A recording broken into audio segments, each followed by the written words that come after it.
Hello friends, চিকু মালদি ব্লগে আপনাদের সবাইকে স্বাগত জানাই। আজকে আপনাদের সাথে শেয়ার করব সিমাইয়ের পায়েস। কেউ কেউ সিমুইও বলে থাকে।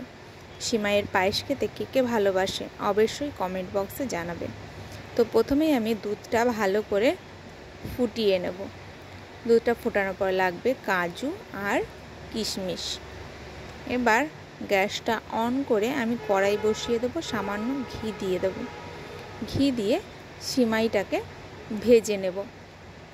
আমাকে দোকান থেকে বলেছিল ঘিটা ভাজাই, মানে এই সিমাইটা ভাজাই, কিন্তু তবুও আমি একটু ঘি দিয়ে ভেজে নেবো, তাহলে না গন্ধটা খুব ভালো আসে, ফ্লেভারটা। তারপর দিয়ে দেবো কাজু কিশমিশ আর দিয়ে দেবো দুটো তেজপাতাকে মাঝখানে ছিঁড়ে দিয়ে এটাকে ভালো করে ভেজে নেব। অনবরত কিন্তু নাড়তে হবে, না হলে লেগে যাবে, মানে একটা পোড়া পোড়া ভাব চলে আসবে, ভালো লাগবে না দেখতে। তো ভালো করে ভেজে নিয়ে তার মধ্যে দিয়ে দেব আমি ফুটিয়ে রাখা দুধটা দিয়ে আবার অনবরত নাড়তে হবে। এটা সিমাই বা যে কোনো চালের পায়েস বলুন, বানাতে গেলে না অনবরত নাড়তে হয়। না নাড়লে এটা লেগে যাওয়ার সম্ভাবনাটা খুব বেশি থাকে, আর লেগে গেলে, পোড়া লেগে গেলে জিনিসটা শুভ থাকে না, অশুভ হয়ে যায় এবং খেতেও ভালো লাগে না, একটা পোড়া গন্ধ, তাই না? তার জন্য এটা কিন্তু অনবরত নাড়তে হবে।